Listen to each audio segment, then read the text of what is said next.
Hola, ¿cómo Duarte, están? ¿Qué cuentan?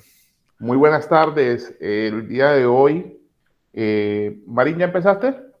Bueno, buenas tardes. El día de hoy tenemos el gusto, el honor y el agrado de tener aquí al profesor Alfredo Bular de Perú.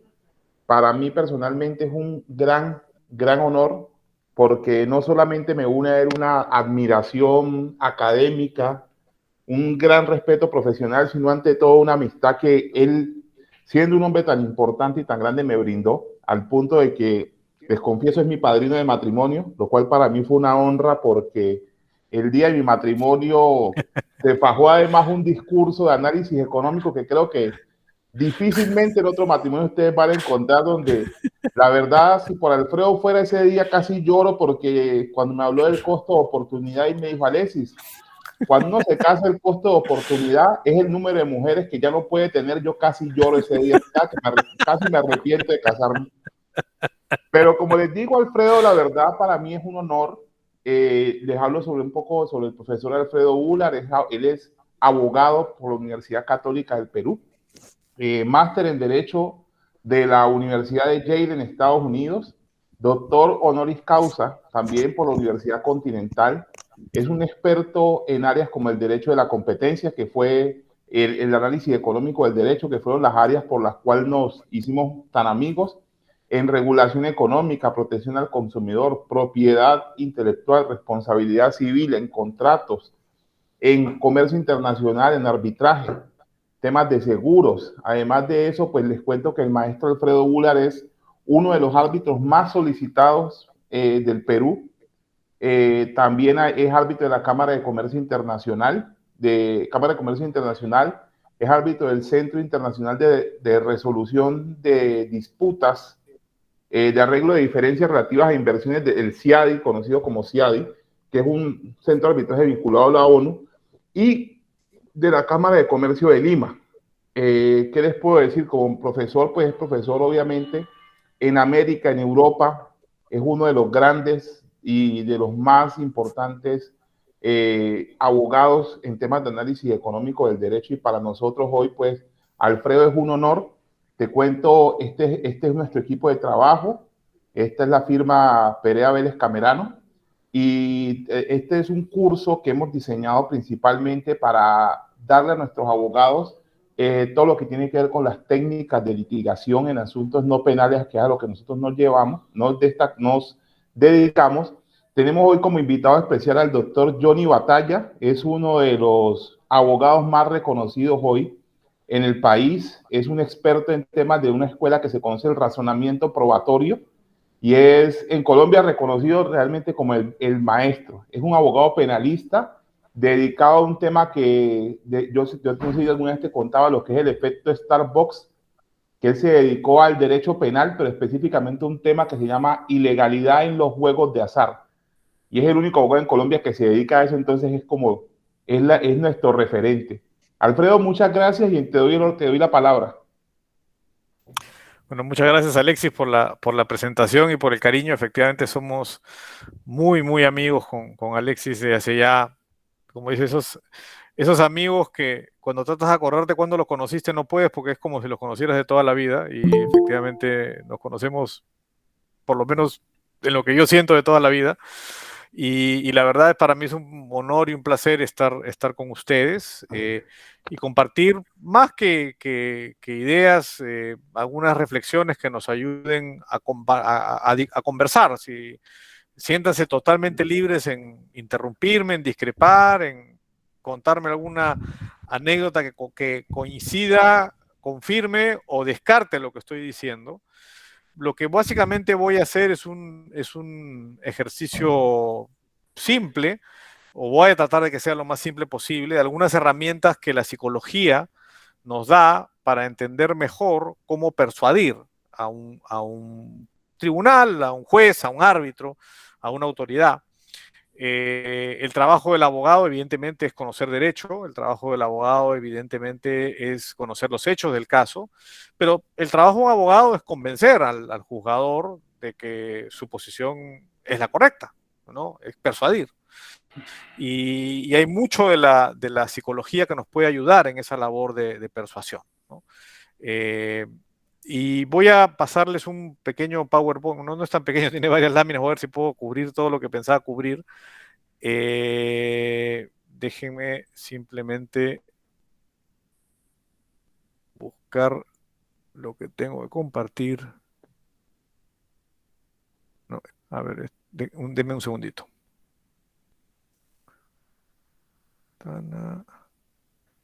Está acá. Bien, no sé si voy a ponerlo en modo presentación. Sí, ¿Lo ven? Voy a ponerlo. Ahí está. Bien, voy a poner el comienzo.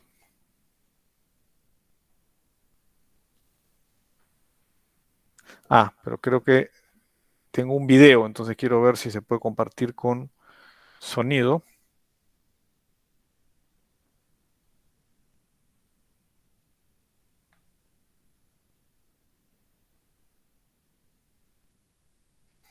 No sé si... Yo nunca he usado la plataforma Google para compartir, pero ¿saben si es posible compartir con sonido?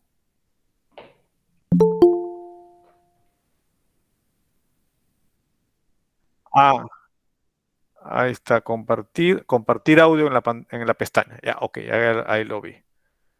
Bien, y lo que voy a compartir.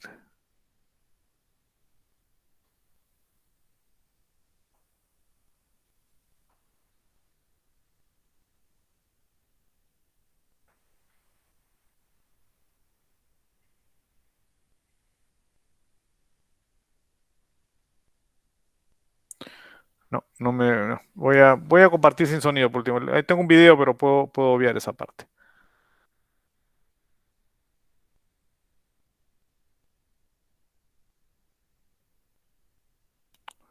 Listo.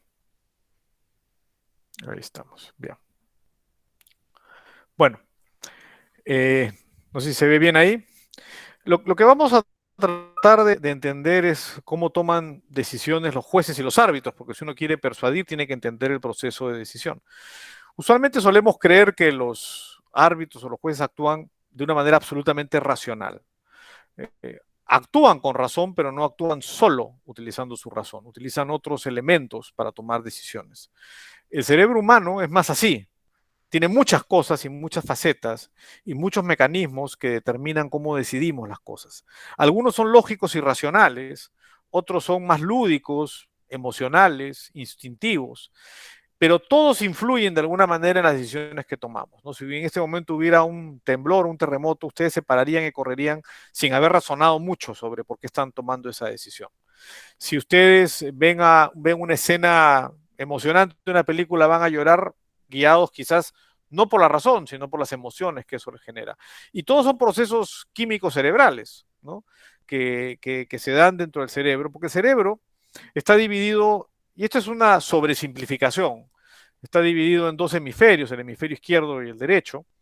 El izquierdo, que es el que controla el lado derecho, es el lado racional, ¿no? Ahí están la lógica, ahí está la matemática, ahí está el razonamiento más frío. Y en el lado derecho, que es el que controla el lado izquierdo del cuerpo, está la imaginación, la creatividad, la innovación, la intuición, las emociones, ¿no? Y estos distintas partes o secciones de nuestro cerebro no están divididas exactamente como yo lo estoy graficando, este es para efectos de hacer más fácil la explicación, toman decisiones, a veces decisiones muy rápidas en las cuales no pensamos. El cerebro piensa por nosotros. Es interesante porque muchas veces es lo que Kahneman llama el pensamiento rápido, ¿no? Es muy, muy rápido y uno reacciona sin siquiera haber pensado, ¿no? Si un vaso de agua se cae, uno automáticamente mueve la mano y trata de cogerlo, ¿no? Y sin haber pensado por qué lo está haciendo. Y esto es importante para entender los procesos de decisión, porque estos procesos de decisión, estos dos elementos juegan, tienen un efecto. El lado derecho del cerebro es 13 veces más rápido que el izquierdo, es decir, la parte emocional es mucho más rápida, ¿no? Es llamativo que las personas zurdas son, suelen estar más, no quiere decir que los diestros no sean creativos, pero la gente zurda suele tener una tendencia mayor a la creatividad. Los grandes jugadores de fútbol de la historia son zurdos, ¿no? Pelé, Maradona, Messi. Y si ustedes ven cómo juegan, se darán cuenta que no piensan, sienten, es decir, reaccionan, ¿no? Más rápido de lo que nosotros pensamos, ellos han hecho una jugada. Y eso es porque el lado derecho predomina en el control de sus movimientos y de sus decisiones. Y entonces son mucho más rápidos, ¿no? Y no necesitan imaginar qué hacer para hacerlo, simplemente lo hacen. Y esto es importante para entender cómo funciona el proceso de decisión, porque los jueces deciden por 10 razones, de las cuales 9 nunca se sabrán, ¿no? Y eso lo sabe, yo me dedico a ser árbitro buena parte de mi tiempo, y efectivamente uno ve discusiones o reacciones de los árbitros y uno se da cuenta que eso no se va a reflejar en el laudo, ¿no? Y sin embargo tiene un impacto en la forma como se toman decisiones. Y voy a poner a partir de ahora una serie de ejemplos que nos ayuden a entender cómo funciona este proceso de decisión. Hay factores biológicos. Y les voy a comentar un experimento que posiblemente conozcan porque es muy conocido, que se realizó en Israel en juzgados penales de ejecución penal, es decir, juzgados en los cuales se tenía que tomar decisiones sobre conceder o no libertad condicional a un reo en cárcel, ¿no? Se analizaron 1.122 decisiones de jueces, ¿no? Y estas decisiones eran, como les decía, para determinar la libertad condicional de una persona luego de que había estado en la cárcel, digamos, cuando estaba cumpliendo su condena. Y estas gráficas reflejan lo que iba pasando a lo largo del día. Al comienzo ustedes ven, durante las primeras horas del día o las primeras etapas del día, qué casos se van decidiendo y acá ustedes verán que al comienzo se conceden muchas libertades condicionales. Van cayendo durante el día y de pronto saltan para volver a caer y luego volver a saltar, ¿no? Es decir, los jueces a determinadas horas del día concedían más libertades condicionales que las horas del día. Cuando uno ve qué ocurría, veía que en ciertas horas del día se concedían 70% de libertades condicionales y luego caían a niveles de 20%. ¿Por qué saltaban y volvían a regresar a niveles más altos? Se evaluó de pronto a esas horas en menos expedientes más difíciles o los expedientes vinculados a cierto tipo de delitos, pero no se encontró ninguna correlación entre esos factores. Lo único que se encontró es que los jueces habían comido. Es decir, luego de comer, el juez tenía una tendencia a conceder más libertades condicionales que luego de transcurrido cierto tiempo, luego de la comida. Y cuando volvía a comer, aumentaban el número de libertades condicionales. Este experimento se ha repetido en varios países del mundo con resultados muy similares. La conclusión a la que se llegó es que la comida, bueno, evidentemente influye en estas decisiones. ¿Y por qué? Bueno, esta es la conclusión de Dassinger, que es uno de los autores del informe. La justicia parece ser lo que desayuno, ¿no?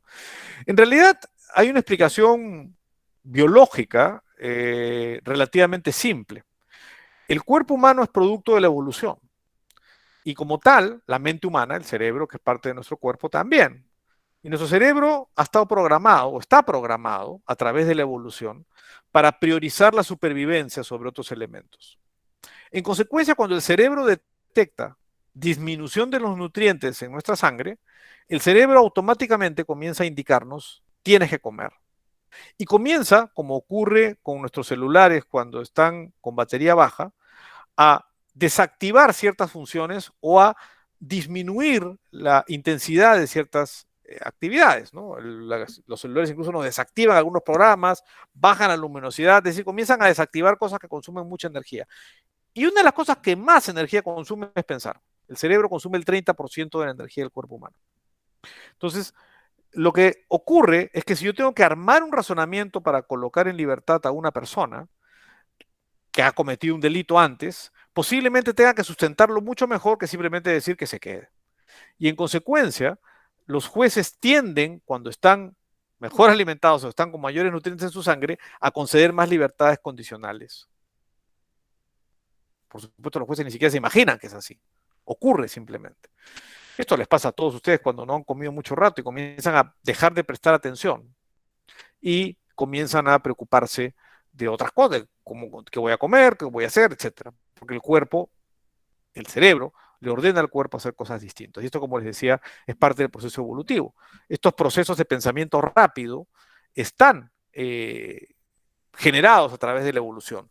Quienes cuando tenían hambre priorizaban comer sobrevivieron más y esos genes han llegado a nosotros. Otro ejemplo muy claro de estos condicionamientos es lo que se conoce como el sesgo de retrospectiva. El sesgo de retrospectiva es la tendencia que tiene la gente con conocimiento del desenlace de un evento a creer falsamente que podría haber predicho el mismo desenlace. Esto les pasa cuando ustedes ven un partido de fútbol y el entrenador hace un cambio, que cuando se hace a ustedes les parece muy lógico. Pero si luego del cambio el equipo recibe un gol y pierde el partido, automáticamente las personas tenderán a echarle la culpa del resultado al cambio que hizo el entrenador. Y juzgan drásticamente al entrenador. Por supuesto que es fácil, luego de la batalla todos son generales, es fácil atribuir el resultado del partido cuando ya conoces el desenlace a una acción cuyas consecuencias no se conocían cuando se hizo el cambio. Es decir, eres drástico al juzgar en retrospectiva. Conociendo el resultado, tiendes a culpar más fácilmente a quien desarrolló una acción, porque ya conoces la consecuencia de ese resultado. Esto se puede medir a través de un experimento que se hizo, un experimento que se utilizó o se utilizó una simulación de un caso. En ese caso, se preguntaba a las personas que participaban en el experimento, se les preguntaba si era o no necesario colocar un supervisor de un puente a fin de preservar la integridad del puente. Para ello se les entregaba un expediente con información técnica sobre los requerimientos del puente y sobre las funciones del supervisor. Esta información se entregaba a distintos grupos, se separó a las personas en distintos grupos, ¿no? Para determinar y tratar de establecer la relación entre la conducta, colocar un supervisor, un resultado que podía ser caer la caída del puente y una decisión, en este caso una sentencia, sobre la responsabilidad que debía derivarse de haber o no colocado un supervisor. Lo interesante es que a un grupo se les dio exactamente el mismo expediente, pero a otro grupo, al grupo sesgado, se les dijo algo más. Se les dijo que el puente se había caído. Al primer grupo, que tenía toda la misma información técnica, no se les dijo que el puente había caído. Es decir, juzgaban sin conocer la caída del puente. Al segundo grupo sí se les dijo que el puente se había caído. El resultado es que el grupo al cual no se le dijo que el puente se había caído, el 24% concluyó que sí se requería un supervisor. Al grupo que se le dijo que el puente se había caído, esto aumentó a 54%. Porque hay un efecto de retrospectiva. Al conocer la caída del puente, automáticamente asocias eso con el hecho de que había o no un supervisor. Esto ocurre sobre eventos que ya ocurrieron y en consecuencia el desenlace y la consecuencia es conocida y por tanto van a tender a atribuir responsabilidad simplemente haciendo un juicio de retrospectiva. Y hay que entender esto cuando uno alega un caso.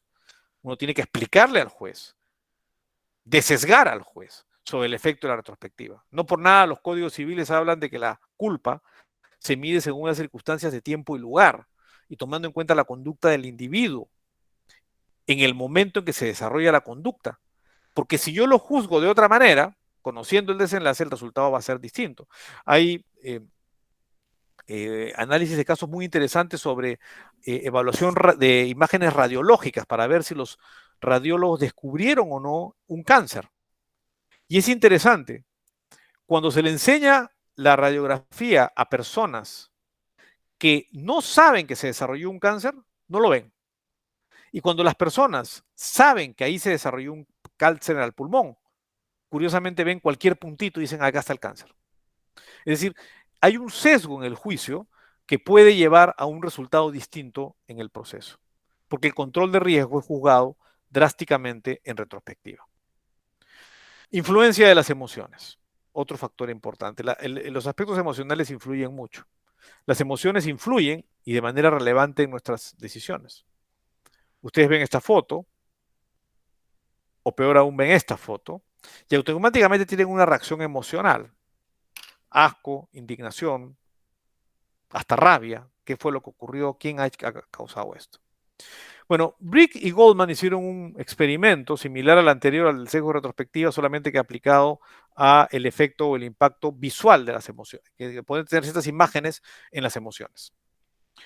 Se les mostró, estas no son las fotos originales, no las he encontrado, pero son fotos que por la descripción del estudio son similares a estas, donde se muestra una escena de un crimen y donde se nota un ensañamiento con la persona, con la víctima, ¿no? Estas fotos, sin embargo, no se le mostraron a todos los participantes en el experimento. Al grupo de control no se les mostró las fotos. El expediente era idéntico. Los peritos, los testigos, todo igual. Al grupo sesgado, sin embargo, se le incluyó fotos, como las que acabamos de ver en el expediente. El resultado es que en el grupo de control solo el 8.8% atribuyó responsabilidad al inculpado. En cambio, a los que se les mostró las fotos, única diferencia, las fotos no mostraban el momento del crimen, no mostraban a la persona matando, no habían huellas, no había nada que identificara. Y sin embargo, con la misma información, el 41.2% encontró culpable al acusado. Es decir, las emociones sesgan tu decisión, ¿no? Y la pueden sesgar de manera importante, como estamos viendo. Porque el grupo sesgado desarrolla ira y enojo al ver las imágenes y automáticamente genera un deseo emocional de culpar a un responsable y en consecuencia aumenta la posibilidad de condena. Y entonces esto significa que hay que cuidar las emociones y apelar a las emociones del tribunal cuando se les cuenta la historia. Otro elemento importante en la persuasión es la empatía, ¿no? Los abogados a veces nos han enseñado que cuanto más gritas en una sala, más agresivo eres con tu rival o más lo atacas, mejoras tu posibilidad de persuasión. Eso, según los estudios, no es cierto. En realidad, los abogados muy agresivos generan el efecto contrario que quieren causar. Porque los jueces no son robots. Y acá les pongo algunos ejemplos para ver la importancia de la empatía. Se hizo un experimento trayendo a distintas personas y mostrándoles esto. Una imagen, un folleto, en el cual se decía 232 millones de africanos mueren de hambre. 3.1 millones de niños mueren al año por desnutrición. Luego de mostrarles esta información, que es devastadora en términos estadísticos, se le pregunta cuánto donarías para resolver el problema. A otro grupo se le mostró esto. Raque es una niña de 4 años, sufre de desnutrición, está muriendo de hambre. También es devastador, pero si ustedes analizan objetivamente, la información anterior era mucho peor. Mostraba millones de niños muriendo. Mostraba una situación realmente general, no el caso de una persona. Pero acá ustedes ven una cara y una expresión. ¿Cuánto donarías para tratar de resolver el problema con la foto de Raquia? El resultado es que estos son los montos que se donaron con la primera y estos son los montos que se donaron con la segunda. $70 contra $169 con 120 participantes en el experimento. Es decir, la imagen empática, la identificación, la asociación con una persona genera una reacción emocional mucho mayor. Personalizar, humanizar a tu cliente contribuye a mejorar la posibilidad de éxito de tu cliente. Y en consecuencia la empatía, que no es otra cosa que la asociación, el colocarse en los zapatos del otro, la identificación mental y afectiva de un sujeto con el estado de ánimo de otro, pues puede tener un impacto importante en la forma como tú decides. Esto además está neurológicamente demostrado, funciona con las neuronas espejo. Esto se descubrió en un experimento con simios a los cuales se les colocó un cátodo para medir una zona donde reaccionaban ciertas zonas del cerebro y cuando comían veían qué zona se activaba, la satisfacción de comer. Lo interesante es que cuando el mono veía a la persona que le daba de alimentar comiendo, se le encendía exactamente la misma parte del cerebro. Es decir, como si él mismo estuviera comiendo. Es lo mismo que nos pasa cuando llegamos, vemos a nuestro hijo o una persona que queremos mucho llorando y automáticamente nos dan ganas de llorar. Desarrollamos la misma emoción. Nos identificamos, empatizamos con ella, porque las neuronas espejo tienen esa función. Son las funciones es la función que nos permite tener comunidad, socializar. identificarnos con nosotros. Y cuando uno logra esa identificación del juez con tu caso,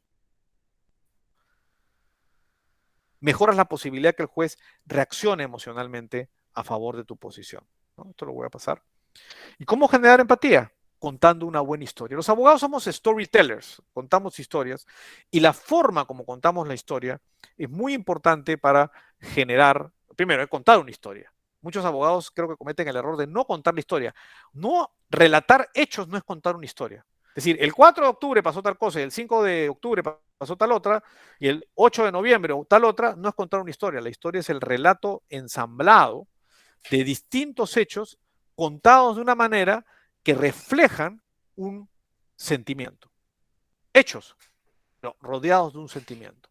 En una historia, yo puedo contar los mismos hechos convirtiendo en villano a una persona, o en otra historia contarlos y convertirlo en un héroe. Depende cómo lo enfoque, cómo lo cuente. Y por eso la forma como se cuenta la historia es importante. Y bueno, acá yo tenía un video, yo no sé si ustedes lo han visto, entiendo que el sonido no funciona, entonces lo voy a saltar, pero ustedes ven la película Filadelfia, hay una parte en los opening statements donde eso se ve muy claramente, ¿no?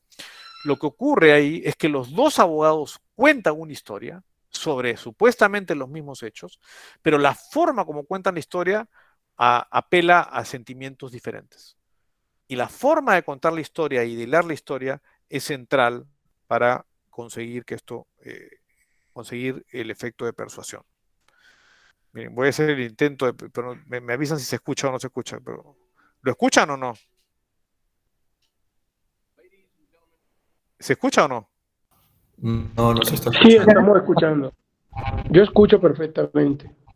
¿Sí se escucha? De ellos Ya, no. entonces lo voy a pasar porque creo que es interesante ver la historia. Un segundito. Ahí vamos.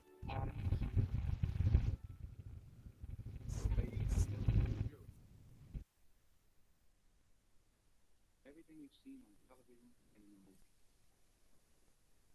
Not going to need last minute surprise witnesses. Nobody's going to break down on the stand with a tearful confession. You're going to be presented simple facts. Drew Beckett was fired. You'll hear two explanations for why he was fired. Ours and theirs. It is up to you to sift through layer upon layer of truth until you determine for yourselves which version sounds the most true. There's certain points that I must prove to you. Point number one, Andrew Beckett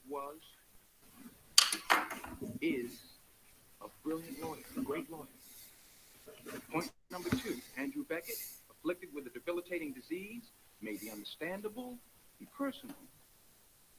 The legal choice to keep the fact of his illness to himself. Point number three, his employers discovered his illness. And ladies and gentlemen, the illness I'm referring to is AIDS. Point number four, they panicked.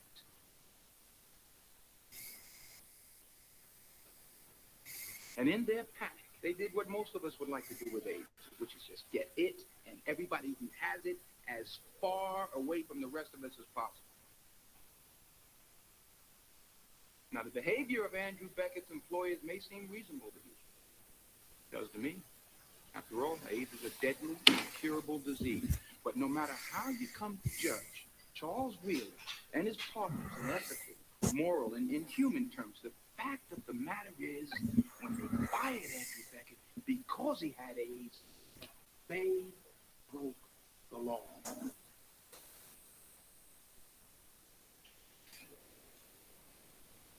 Facts. Andrew Beckett's performance on the job varied from competent, good, to oftentimes mediocre, to sometimes flagrantly incompetent. Fact. He claims he's the victim of lies and deceit. Fact. It was Andrew Beckett who lied, going to great lengths to conceal his disease from his employers. Fact. He was successful in his duplicity. The partners at Wyant Wheeler did not know Andrew Beckett had AIDS when they fired him.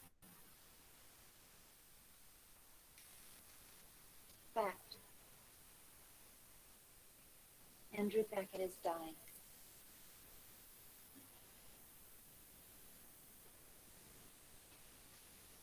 Fact. Andrew Beckett is angry because his lifestyle, his reckless behavior has cut short his life. And in his anger, his rage, he is lashing out. And he wants someone to pay.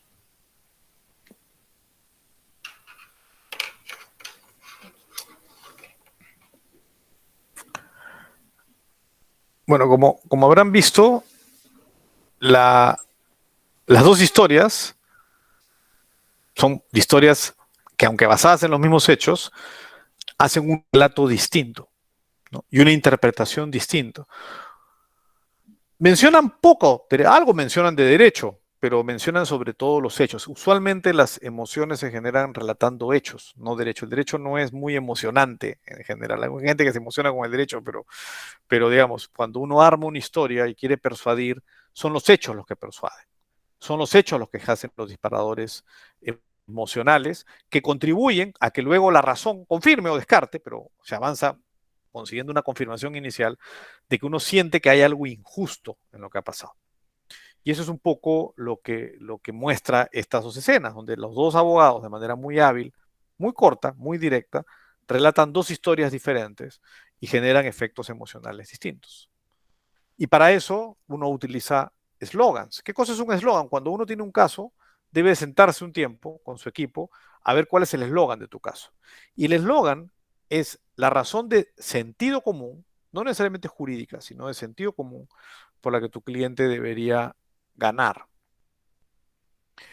Por ejemplo, una abogada que conozco, yo era árbitro en ese caso, acuñó el eslogan "La historia sin fin".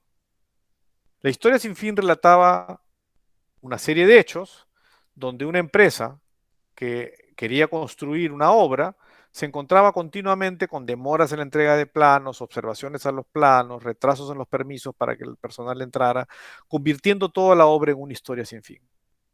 ¿Cuál es la razón de sentido común por la que debía ganar su cliente? La razón por la que debía ganar es que alguien tenía que ponerle fin a esta historia. Y ese era el tribunal.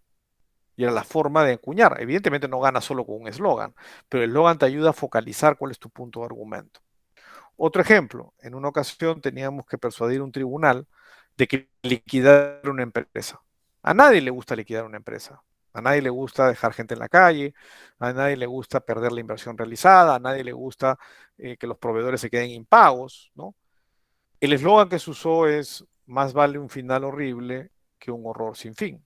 Es decir, sí señor, da pena cerrar una empresa, pero es peor dejarla abierta porque la deuda va a acrecentar, la posibilidad de cobro de los trabajadores va a ser más difícil. Es mejor poner este final horrible a convertir esto en un horror sin fin. Otro elemento ya vinculado al tema escrito.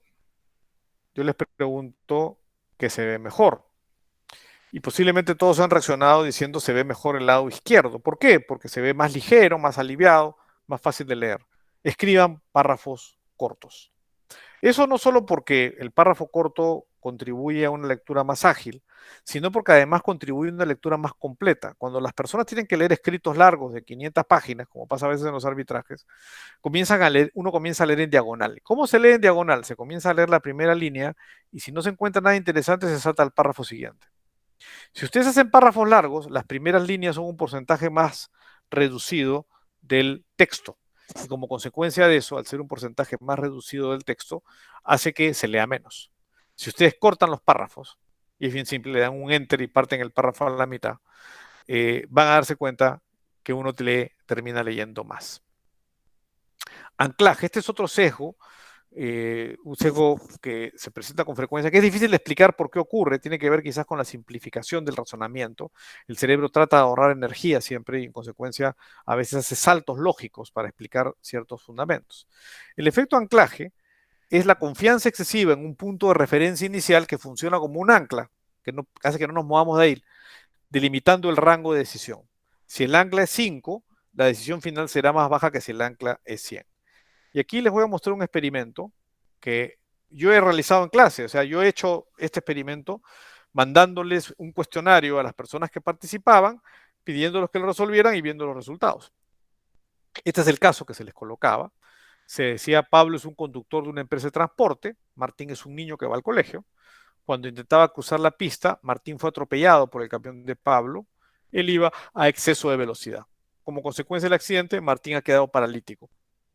Su familia ha demandado a Pablo y a la empresa de transportes. Usted va a declarar fundada la demanda.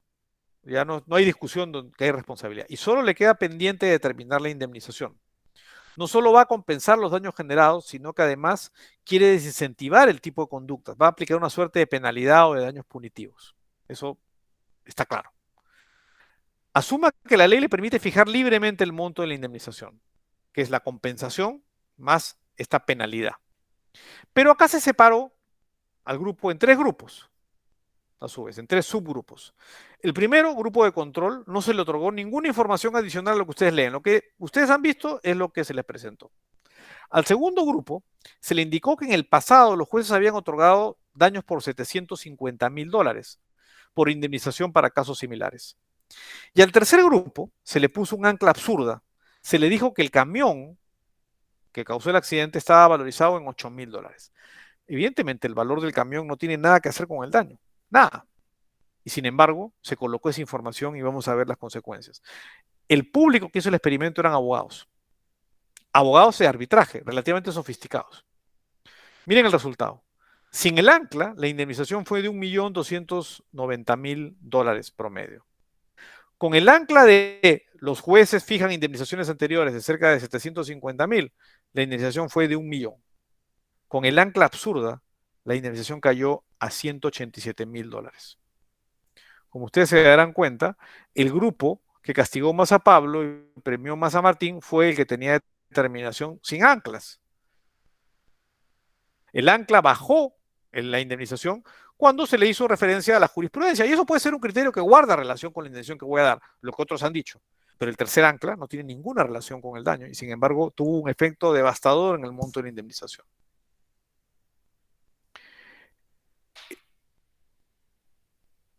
Framing, detalle de la descripción de los hechos. El contexto que rodea es importante para conseguir que el tribunal se fije en los detalles que son relevantes, ¿no? Es decir, la historia del vaso medio lleno o el vaso medio vacío puede generar ciertos efectos o ciertos impactos en la forma como juzgamos. Y por eso es importante focalizarse en los detalles. Este es un experimento que posiblemente algunos conocen, quienes no lo conocen, quienes lo han hecho van a descubrir rápidamente de qué se trata. Solo les voy a pedir que hagan lo siguiente. Van a ver ustedes un equipo negro y un equipo de jugadores de color blanco. Es decir, unos con uniforme negro, otros con uniforme blanco. Y van a ver, cada uno tiene su pelota de básquet y van a hacer pases. Les voy a pedir que cuenten el número de pases que se hace el equipo blanco. Y al final me comenten cuántos pases se han dado.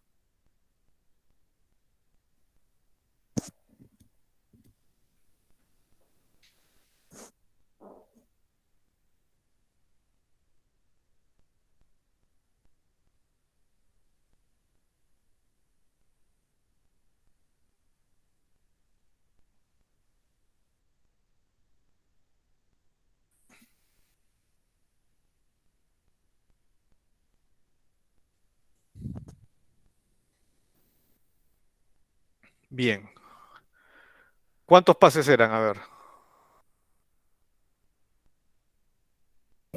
Juan Camilo, ¿cuántos pases vio?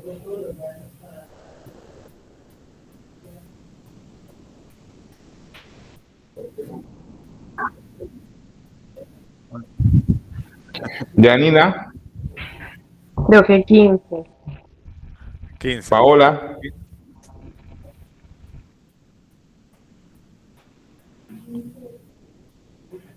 Camilo Botero, Yo Yo vi conté 16. 12, como Andrés, 12. Andrés Quejada, Yo vi 16. Ariel, Yo vi 14. Johnny, Johnny, Doctor, yo vi 14. 14, ya. Bien, son 15. Pero ahora les quiero hacer una pregunta. ¿Quiénes vieron al gorila? Yo lo vi. ¿Tú lo viste? ¿Todos vieron al Sí. gorila o no? Sí, correcto. Ya. Usualmente en este experimento, entre el 40 y el 50% no ve al gorila, no lo ve. Es decir, ven todo y no lo ven. ¿Por qué? Porque yo les di una instrucción de que se concentraran en el número de pases. Pero al concentrarse en el número de pases, y vamos a ver por dónde pasa el gorila, y acá lo vamos a ver. Un momento, déjenme acá.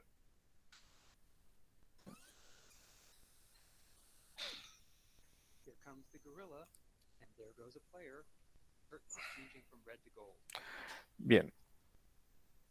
Muchas personas no ven al gorila porque están distraídas o concentradas, más que distraídas, en la información que yo les he pedido. El cerebro ha sido sesgado por mi instrucción.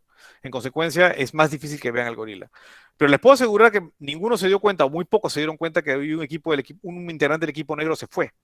Y que la cortina, que es el fondo, cambió de color. Y eso es porque es imposible prestar atención a todos los detalles. Y ustedes no saben la cantidad de gorilas que se pasan en una audiencia. Es decir, que pasan delante del tribunal y no se ven.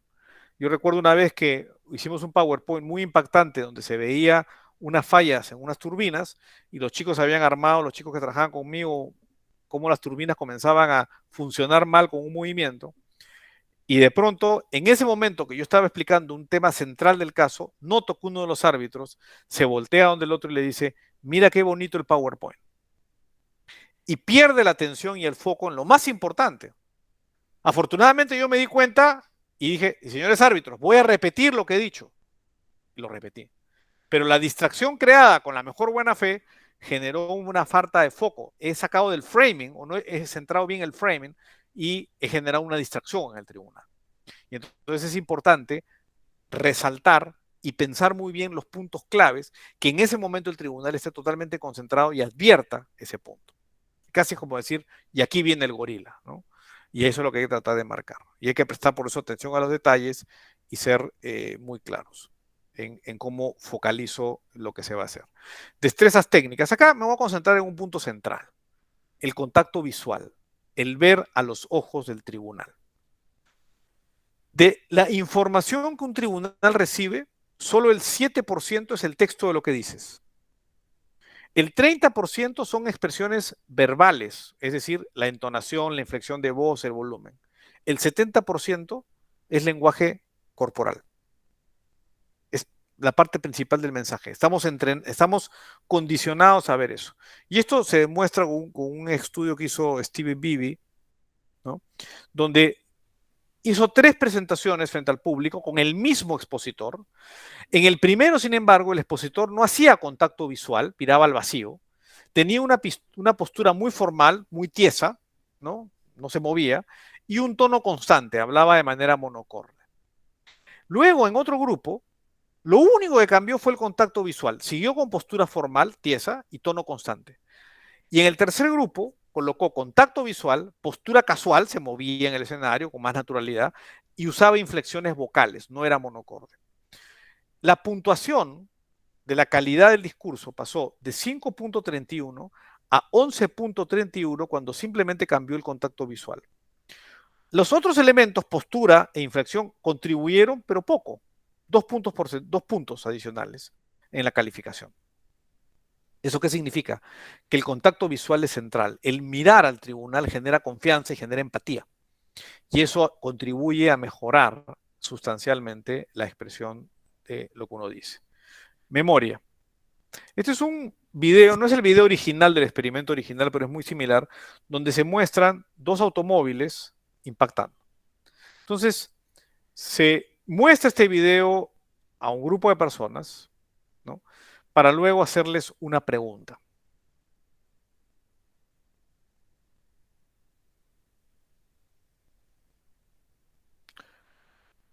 Luego de mostrar el video, se le pregunta a las personas a qué velocidad venían los automóviles. Pero la pregunta tenía el cambio de una palabra. Se usaron distintas palabras. A algunos se les preguntó a qué velocidad venía cuando un vehículo aplastó al otro, a qué velocidad venía cuando colisionó, a qué velocidad venía cuando chocó, a qué velocidad venía cuando golpeó, a qué velocidad venía cuando contactó. Y curiosamente, habiendo visto el mismo video, el cambio en la palabra hizo que la percepción de velocidad cambiara. Entonces las personas, según como le preguntabas, daban velocidades diferentes. Cuanto más agresiva o impactante era la palabra, la velocidad cambiaba. Y si noten ustedes que cambiaba de manera sustancial, de 40 en el caso más alto a 31.8 en el caso más bajo. 10 millas en un rango de 40, es decir, bajaba la velocidad en 25%. Y esto quiere decir que las palabras que tú utilizas en una audiencia o para expresar tienen un impacto en la percepción que quien escucha el mensaje se forma de esa palabra. Por eso es que una palabra mal elegida, una palabra bien elegida, pueden ayudar a aumentar tu nivel de persuasión. Y termino con esto. Esto tiene que ver con lo que se llama el chunking process. El cerebro funciona como una computadora, organiza la información según, no como queremos, sino como él quiere, como él está diseñado.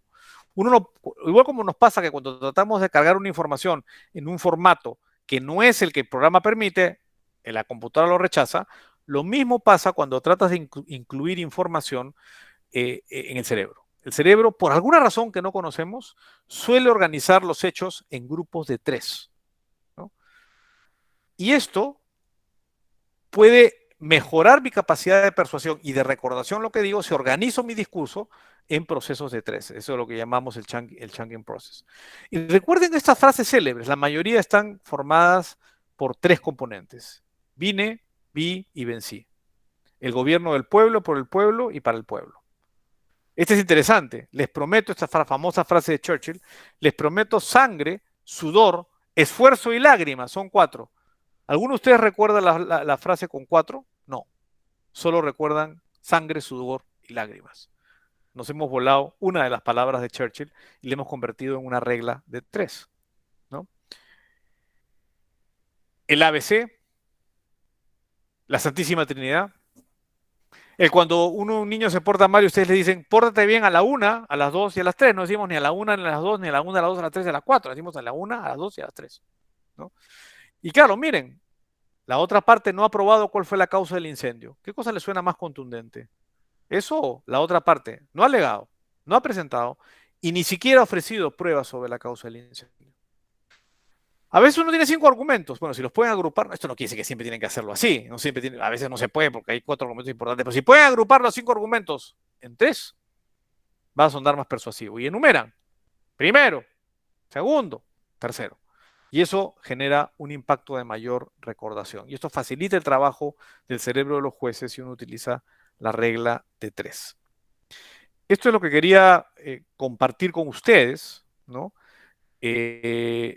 Y ahora, bueno, quisiera saber si tienen preguntas, si tienen dudas, para conversar sobre algunos de los puntos que hemos tocado o sobre otros que les parezcan interesantes. Bueno, Alfredo, pues primeramente a nombre de todos los participantes yo quisiera que todos abrieran las cámaras, todos abran sus cámaras y démosle un verdadero aplauso al maestro Bullard porque creo que nos ha dado una conferencia que, como dicen en la República Dominicana, sin desperdicio, una conferencia que ha sido brillante, me parece a mí. Yo creo que, de verdad, creo que ganas el aplauso de todos nosotros, con muestra de respeto y cariño. Y no sé si alguno de ustedes tiene preguntas. Johnny, que es nuestro experto en la escuela del razonamiento probatorio. Doctor Alfredo, déjeme felicitarlo por su impresionante ponencia, sobre todo porque me toca otra arista, o sea, me toca otro contexto del cual yo pues vengo estudiando. En las últimas décadas se ha venido desarrollando a través de autores como Micheli Tarufo, autores como Jordi Ferrer, Marina Gascón, el mismo Daniel González Lagier, el tema de la verdad como correspondencia. Es decir, que la decisión es justa si se aplica la verdad como correspondencia. Es decir, que lo que se lleva al proceso es una proposición que efectivamente se acopla al supuesto de hecho de la norma. Y ahí se ha desarrollado muchas tesis que han llevado a definir, por ejemplo, momentos de la actividad probatoria. Es así que hay 3 momentos a través de una tesis metodológica de Jordi que dice, hombre, mire, toda actividad probatoria tiene el primer momento, que es la conformación del conjunto de pruebas relevantes y fiables que hacen más probable la toma de la decisión. El segundo momento es el momento de la valoración, y la valoración la ven como un extracto argumentativo, es decir, algo definido por Toulmin, y que es lo único que prueba un hecho en el proceso, la inferencia. Y el tercer momento es el momento de la decisión. ¿Esto a qué lo lleva? Esto lo lleva efectivamente a trabajar lo que usted ha manejado aquí, las heurísticas y los sesgos probatorios.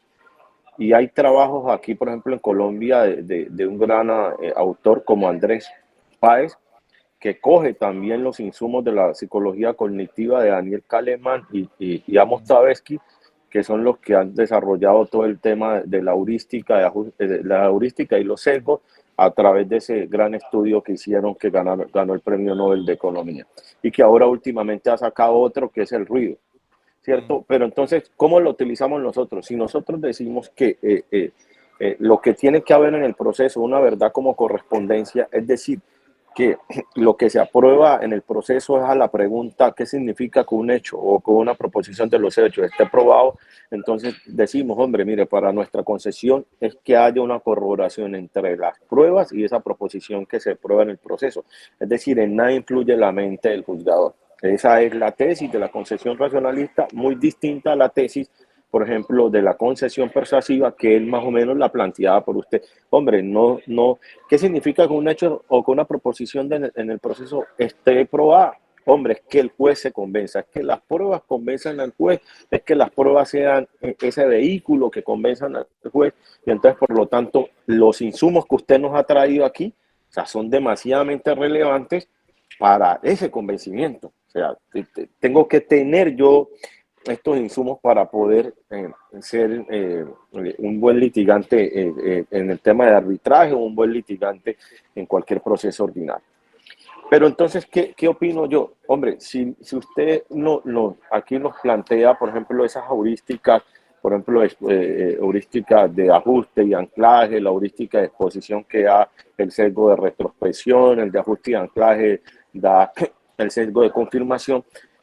¿Qué hacemos nosotros, hombre? Si queremos unos procesos más justos, lo que tenemos es que evitar que ese juez caiga en esos sesgos, ¿cierto? Que ese juez se contamina.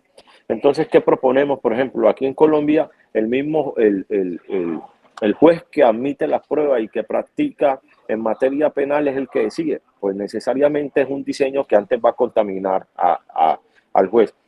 Entonces, ¿qué pasa en el arbitraje? Hombre, los árbitros son los que efectivamente admiten, practican las pruebas y deciden. Pues va a ser un árbitro contaminado con todo lo que ustedes están planteando.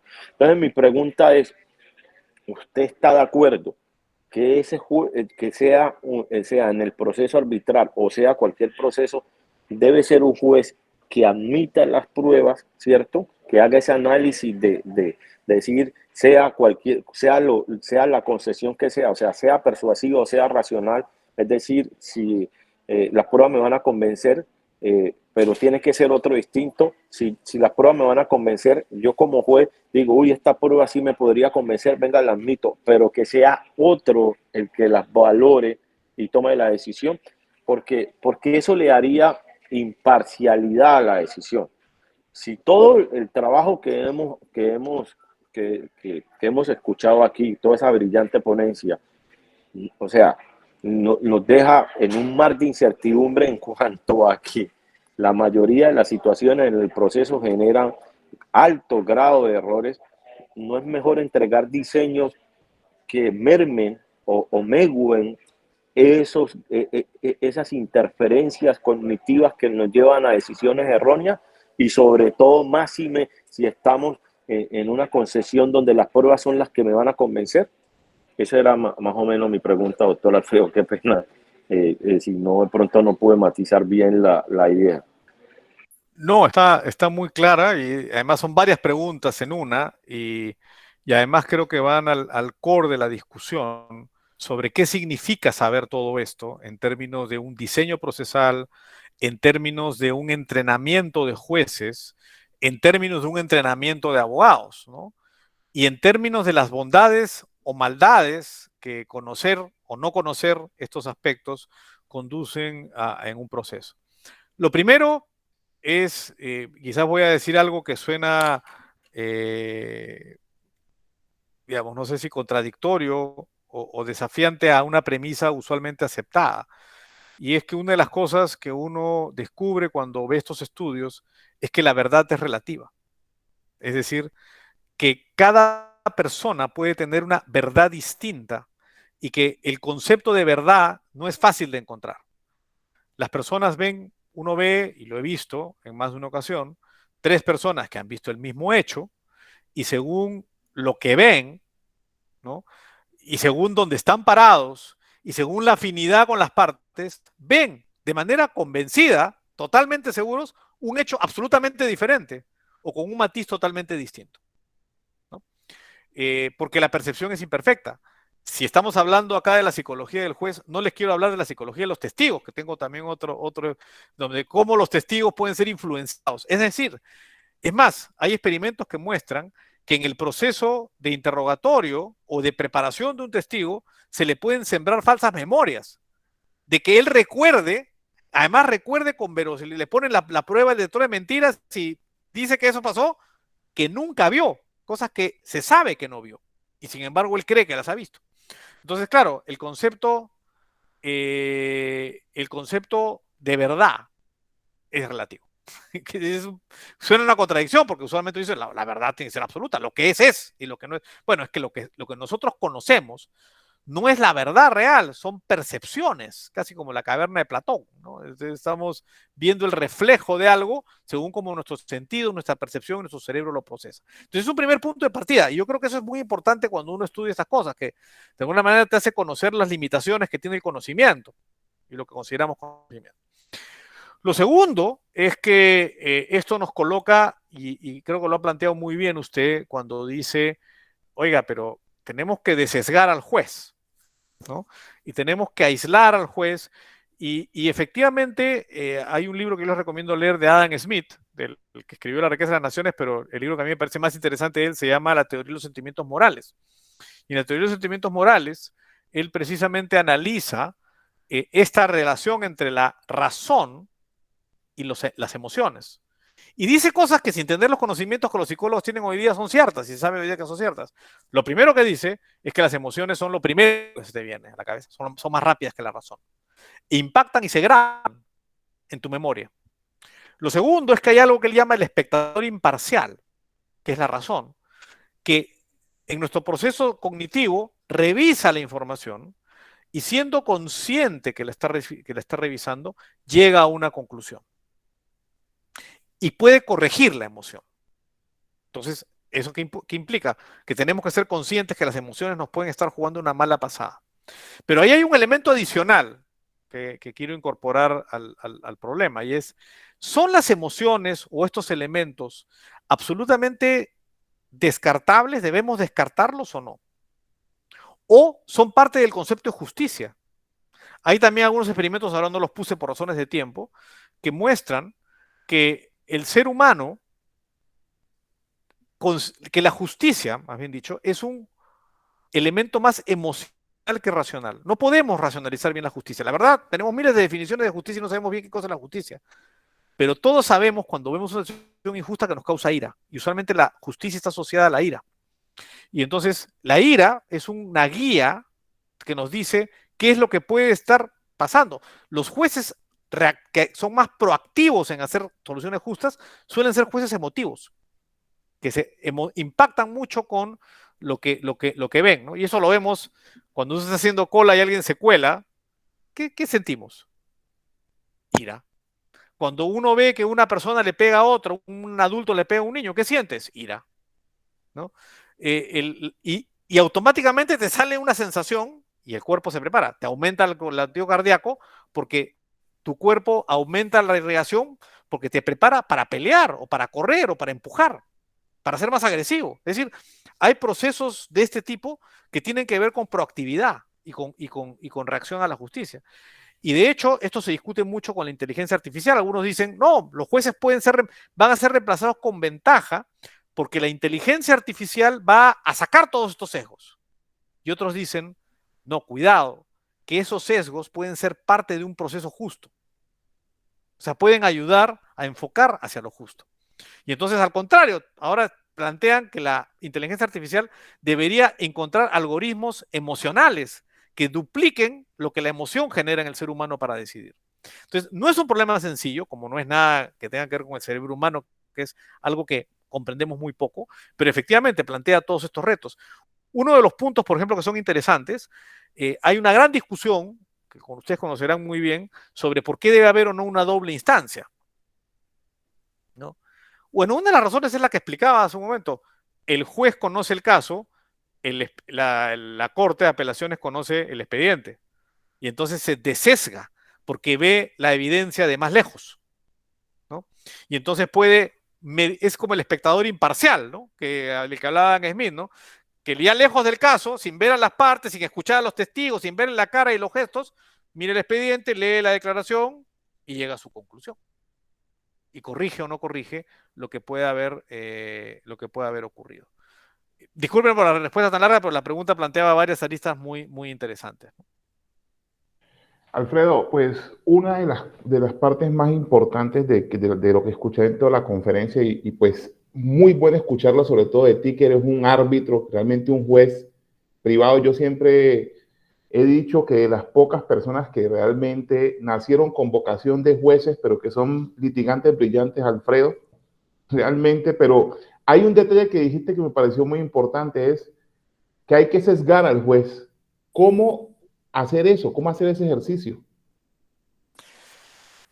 De sesgar al juez, a ver. Lo primero es haciendo conscientes a los jueces de los sesgos. Ese es un primer punto. La pregunta es en lo contrario, ¿cómo uno ¿cómo sesgar? Sí, la segunda parte pues es cómo Eso es más fácil, ¿eh? Eso es más fácil.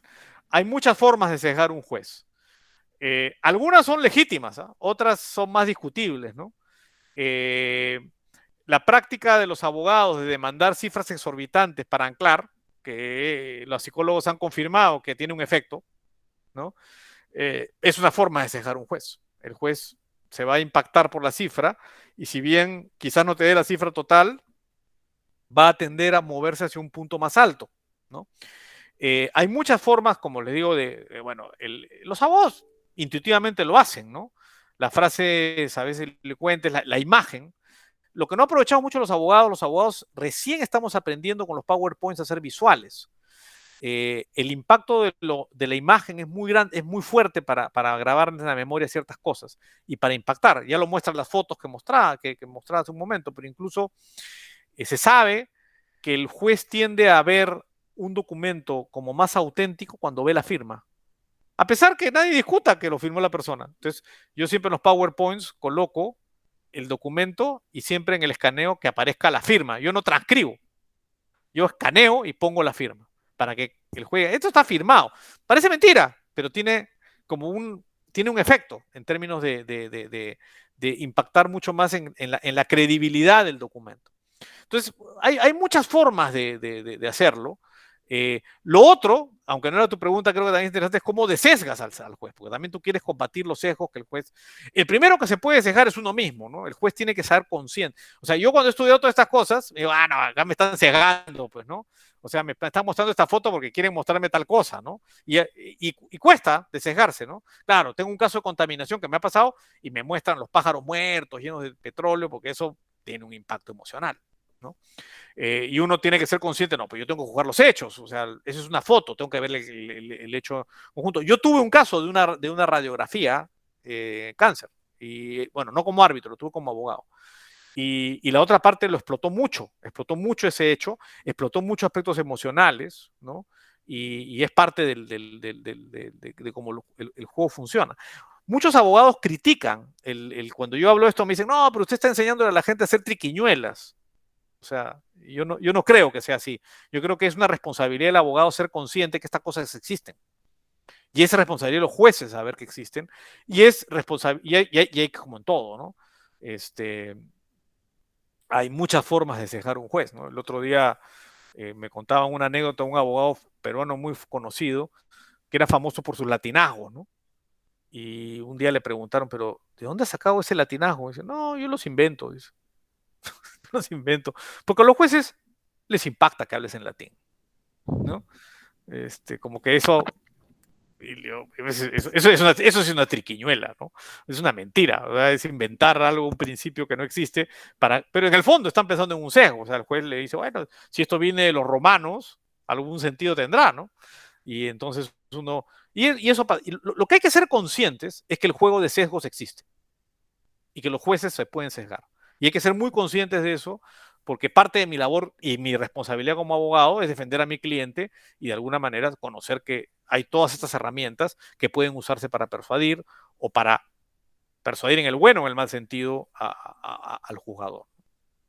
Pues mira, Alfredo, que con eso que tú hablabas del caso de, ya te doy la palabra, Johnny, de sesgar a los jueces, sí me acordé un caso que tuve hace aproximadamente 2 años en un proceso de competencia desleal donde precisamente una de las partes se inventó una jurisprudencia. Y dijo, es que tal parte, un juez dijo esto. Y me acuerdo que fue tan impactante para mí eso, porque yo sabía que ese juez no había dicho, ese tribunal no había dicho eso, que la reacción que tuve intuitiva fue decirle al tribunal, acordarme de una sentencia que había salido del tribunal y decirle, sí, señor juez, esa posición era correcta hasta hace tantos días que salió esta sentencia donde el tribunal revoca esa posición. O sea, no decir que era mentira, sino decir que estaba revocada. Y lo increíble de este tema es cómo el juez efectivamente no termina tomando la posición mía y no abandonando, ni siquiera estudiando las dos.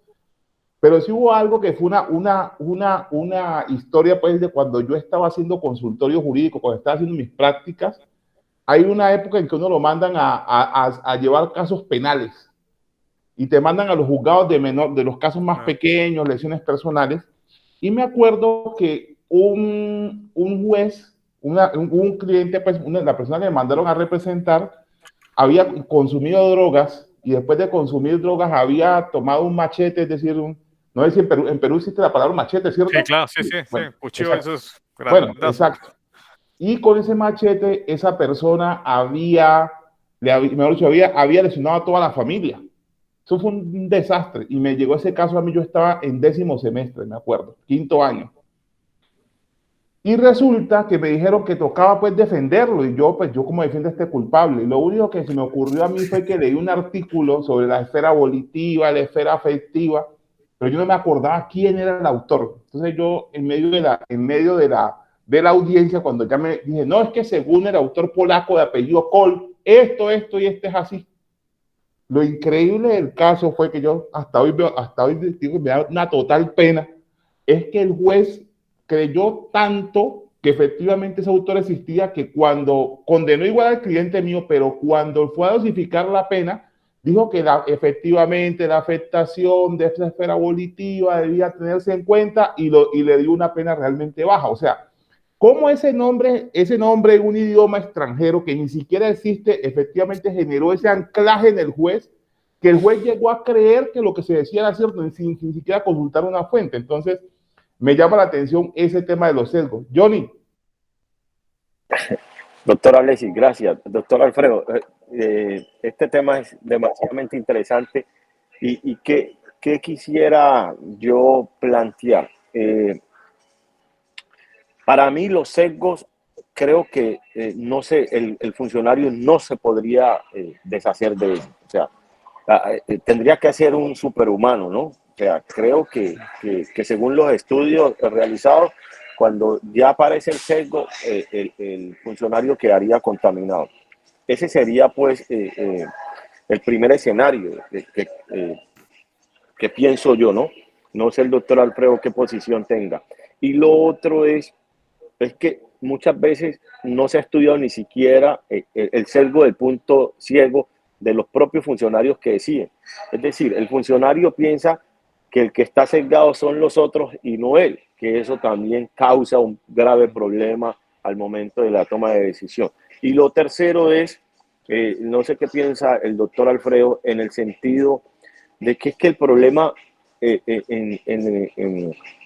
cuando yo decido de acuerdo a lo que yo creo que es así, a lo que yo me convenzo, la motivación siempre es precaria. Porque si yo me convenzo, yo no doy muchas razones. Y ahí es que está el inconveniente de mirar las pruebas a nivel de persuasión. Porque si las pruebas me convencen, soy yo que me convenzo. Yo al convencerme no doy pocas razones. ¿Y qué es lo que pasa? Ahí hay una vulneración notable, porque si él se convence y no me motiva, pues lógicamente yo no tengo cómo controlar intersubjetivamente esa decisión. Entonces ahí es que yo veo como ese pequeño problema en el momento de yo poder controvertir, ejercer mis recursos para alguien que se me convence. Alguien me convence y me dice, yo me convencí con esto, y listo. Segundo, yo no pienso que mirar los sesgos como persuasión. Yo creo que son dos cosas totalmente diferentes. No sé el doctor Alfredo qué opina. O sea, persuadir no es sesgar el juez, ¿no? Pienso que son totalmente distintos, van por vías totalmente distintas. Eso sería lo que planteo. Alfredo, antes de que contestes, ¿alguno de los demás participantes quiere preguntarle algo al doctor Alfredo? Andrés Quejada, por ejemplo, Paola Ibargüen, José Sánchez, Juan Camilo Marín, Yanina, Aguariel. ¿Tienen alguna pregunta? Yo. Hola. Doctor Alfredo, mucho gusto. Magnífica, de verdad, la conferencia que nos dio hoy. Me sentí muy identificado porque habló prácticamente en el lenguaje mío de la administración, del mercadeo, de la investigación. De hecho, ahorita mismo estoy viendo una materia, estoy estudiando una especialización y estoy viendo una materia que se llama investigación cualitativa de mercados. Ese es mi hermano menor, Alfredo. Donde yo no lo recuerdo. Ya es un profesional y...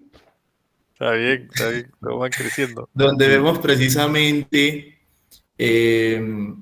esa metodología experimental con grupos de control, con grupos de anclaje, donde vemos hallazgos numéricos y no numéricos, y donde específicamente vemos cómo la psicología actúa para identificar y persuadir y cambiar prácticamente las tesis pues, de las personas o los pensamientos de las personas. Entonces, creo que fue muy, por así decirlo, fue muy propicia la conferencia para los abogados que están aquí. Yo soy administrador, pero estoy en este mundo y cada vez es más apasionante porque prácticamente se asemeja a las relaciones interpersonales del día a día y pues en todos los contextos como negocios, como temas humanísticos y demás. Entonces, algo que me gustó mucho fue lo del sesgo de retrospectiva y lo del framing. Eso yo creo que es para todos algo muy importante, porque no siempre está esa concentración o no siempre está esa disposición a notar los detalles. Sobre todo eso en el framing, no siempre está esa disposición y sí es muy importante uno tener la perspicacia para obtener esos datos y esas particularidades que pues precisamente como lo vimos en el experimento, para la mayoría de las personas se les pasa desapercibido. Con respecto al sesgo de retrospectiva, eso es evidente, la gente cambia la forma de pensar a partir de un hecho ya causado, pero cuando no tienen los resultados, pues el pensamiento es otro, ¿no? Y hay un sesgo, yo soy de los que dice que hay un sesgo en todo, inclusive todos estamos sesgados por las construcciones o constructos sociales, personales, la estructura mental que cada uno tenga. Entonces, ya para de pronto canalizarlo a un enfoque jurídico, tanto más que desesgar a un juez, yo diría que es más bien orientar el sesgo a nuestra hipótesis o a lo que nosotros queramos probar, ¿sí? Porque, claro, el juez viene con unas particularidades o esas estructuras mentales con las cuales va a juzgar nuestros hechos y va a juzgar nuestras tesis, pero depende de nosotros el cómo ayudarle a él a que vea lo que nosotros estamos viendo y lo que nosotros queremos probar. Entonces sí fue bastante importante, creo que fue bastante importante esta conferencia por eso, porque de pronto nos da estrategias, nos da factores, elementos, cómo jugar con ellos, ¿sí? Entonces, pues muchas gracias, muchas gracias. No era una pregunta, más bien era un aporte sobre cómo fue el entendimiento del tema. A ver, muy brevemente comentar los últimos comentarios. Yo tengo que salir lamentablemente de una reunión, pues me encantaría seguir discutiendo porque es un tema que da para mucho. Creo que ahí, no sé si es una discrepancia con el doctor Batalla o una coincidencia, porque depende cómo uno la mire. Yo creo que la aspiración del juzgador no contaminado es solo eso, una aspiración. Yo creo que tenemos que asumir que los seres humanos estamos estructurados y no necesariamente es negativo, ¿eh? Porque buena parte de nuestras decisiones provienen de elementos que evolutivamente o culturalmente hemos incorporado en nuestra conducta y que nos ayudan a tomar decisiones, ¿no? Hay este refrán que dice que lo perfecto es enemigo de lo bueno y parte del problema de la razón pura es que es un proceso complejo de decisión. Y entonces el cuerpo, el cerebro humano, evolutivamente simplifica muchas decisiones para poder resolver problemas que tenemos todos los días, ¿no? Entonces, lamentablemente o afortunadamente, depende de cómo uno lo vea, esto alcanza a todas las actividades humanas, incluyendo la actividad de los jueces o los árbitros. Entonces, como bien decía Andrés hace un momento, hay que entender los sesgos para usar bien los sesgos. Hay que entenderlos. Yo creo que eso es un punto muy importante. Creo que los sesgos cumplen una función. Lo que pasa es que no siempre cumplen la función que quisiéramos y no siempre nos conducen a un buen resultado, como todo en el ser humano. La razón puede ser un arma terrible. El razonamiento puede ser un arma terrible para cambiar el resultado de algo, ¿no? Entonces, son herramientas. Y lo importante es entender a lo mejor posible. Saber que el cerebro como una máquina racional es una perspectiva muy incompleta y saber que hay unas reglas de juego o parte de las reglas de juego que hay que entender para que esto funcione. Entonces, la descontaminación es muy difícil. Lo que uno puede saber, lo que es bueno es saber para ver cómo funcionan estos sesgos, para ver cómo podemos utilizarlos en nuestra actividad profesional, para siendo juez, saber que existen, saber que no te los... A mí me pasó más de una vez que, tiene razón, y yo digo, no, me están cegando. Y a veces digo, bueno, me están cegando, pero está bien, porque es hacia donde uno debería ir, ¿no? Como decía, la sensación de justicia se explica más emocionalmente que racionalmente, ¿no? Y yo creo que un juez absolutamente racional no sería muy justo, ¿no? Y yo creo que eso es un punto con el que hay que darle vueltas, con todo lo que significa y con todo lo que puede ser, digamos, todo lo antagónico que puede ser con aquello que nos han enseñado o nos han aprendido, ¿no? Yo siempre tengo una discusión con Manuel Comte, que es un abogado español que le interesan mucho estas cosas. Él tiene la tesis que el rol del derecho es eliminar los sesgos y convertir al juez en totalmente racional. Yo no creo eso. Yo creo que hay algo bueno, hay algunas cosas buenas en los sesgos. Hay algunas cosas que tienen un valor, ¿no? De distintas cosas, ¿no? La solidaridad, el amor al prójimo, el amor a la familia, son sesgos, son emociones, son intuitivos y son buenos. son buenos, cumplen una función. Entonces hay que saber bien cómo funcionan, porque también el impulso asesino que pueden tener algunas personas es un sesgo. Entonces hay que entender que la razón tiene cosas buenas y malas y las emociones también. Y hay que aprender un poco a cómo manejarlas.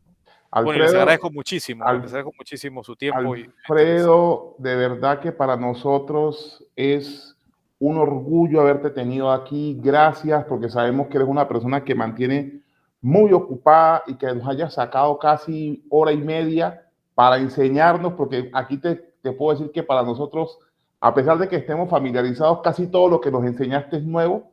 Te damos las gracias y de verdad, a nombre de Perea Vélez Camerano, 1000 gracias. Esta es tu casa en Colombia. Sabes que en Bogotá o en Cali tienes tu casa. Especialmente te esperamos en la ciudad de Cali, que conociste ya. Y esperamos que pronto nos puedas acompañar allá para compartir contigo. Así que 1000 gracias, Alfredo. No, gracias a ustedes. De verdad, un placer y bueno, un placer estar con ustedes. Mi ahijado de matrimonio, un fuerte abrazo, y a todos ustedes mucho cariño y muchas ganas de volver a verlos. Bueno, un abrazo, hasta luego. Chao. Bueno, bendiciones. Chao. Gracias, Alfredo.